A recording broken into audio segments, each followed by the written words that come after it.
اللہ کے محبوب کا ایک فرمان سنیے، ہر دین کی ایک الگ شناخت ہوتی ہے، الگ پہچان ہوتی ہے، ہر دین کا ایک تشخص ہوتا ہے جس سے وہ دین پہچانا جاتا ہے۔ فرمایا اسلام کا تشخص حیا ہے۔ اب مجھے یہ بتائیے، ہر وہ رسم، ہر وہ طرز زندگی جو اسلام کے اس مزاج سے ٹکراتی ہو تو عملی طور پہ ہمیں اس کا بائیکاٹ کرنا ہوگا اور اس کے لیے ہمیں کوشاں ہونا پڑے گا، اس لیے کہ اسلام کا مزاج یہ ہے کہ اسلام ہمیں درس حیا دیتا ہے، صرف درس حیا نہیں دیتا بلکہ رسول رحمت نے فرمایا ہر دین کی ایک الگ پہچان ہے، ایک شناخت ہے اس دین کی۔ اسلام کی شناخت حیا ہے، اور حیا ایک ایسی دولت ہے جب یہ روحوں میں اترتا ہے اور من میں سماتا ہے تو اللہ تعالیٰ جل شانہ کی رحمتیں اس شخص کے اوپر نازل ہوتی ہیں۔ سب سے زیادہ اس کائنات میں حیا کرنے والے، حدیث پاک میں آتا ہے حضور علیہ الصلوۃ والسلام کواری لڑکی پردے میں جس طرح سمٹی ہوئی ہوتی ہے، فرمایا اس سے بھی زیادہ حیا کرنے والے تھے۔ تو ہمیں درس حیا کا دیا گیا، اور ایک مقام پہ یوں ارشاد فرمایا گیا کہ حیا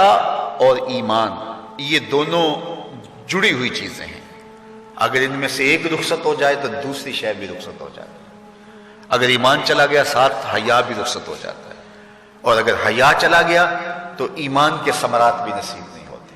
تو حیا اور ایمان یہ دونوں آپس میں جڑی ہوئی چیزیں ہیں، ان میں سے ایک تم سے الگ ہوگی تو دوسری اس کے ساتھ ہی چلی جائے گی، ساتھ ہی رخصت ہو جائے گی۔ تو آج مغرب کی فکر کے حامل لوگ آج دلیلیں دیتے ہیں جناب پردہ تو آنکھ کا ہوتا ہے، پردہ تو جناب دل کا ہوتا ہے۔ میں کہتا ہوں دین کو تم زیادہ سمجھے ہو یا رسول اللہ کی اہلیہ سمجھی ہے؟ جن سے فرمائش حمیرہ سے دین سیکھو، وہ فرماتی ہیں جب حضور کا انتقال ہو گیا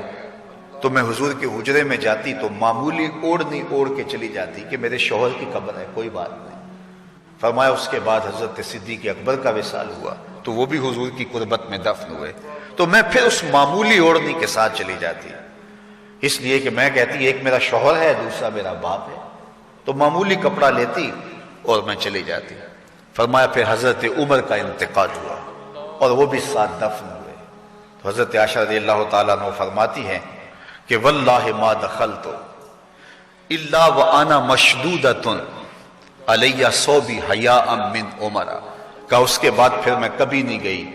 سوائے اس کے کہ میں خوب چادر سمیٹ کے اور پردہ کر کے جاتی، مجھے عمر سے حیا آتی۔ تو جو قبر میں اتر چکے ہیں ام المومنین تو اس سے بھی حیا کرتی ہیں اور اپنے کو سمیٹ لیتی ہیں، تو کیا رسول اللہ صلی اللہ علیہ وآلہ وسلم پر وہی جس خاتون کی آغوش میں اترتی رہی ہے ان سے زیادہ بھی کوئی دین جانے گا، ان سے زیادہ بھی کوئی سمجھدار ہو سکے گا؟ تو یہ اصطلاحات کہ جناب آنکھ کا پردہ ہوتا ہے اور دل کا پردہ ہوتا ہے،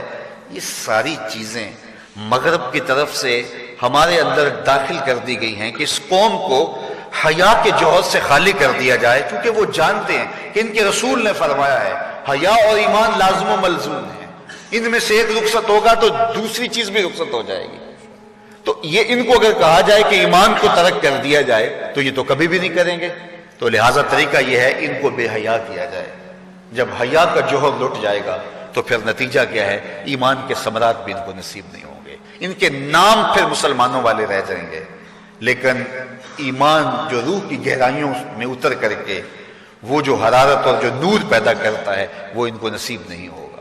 اور یہ جو ہے وہ عجیب ایک بے چینی کی زندگی گزاریں گے، آدھا تیتر اور آدھا بٹیر، عجیب قسم کا یہ ایک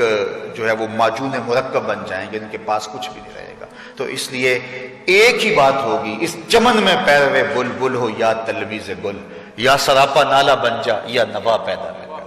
تو آج دنیا کے اوپر ہم رسوا جو ہو رہے ہیں تو اس کا سبب یہ ہے کہ ہم آدھے تیتر اور آدھے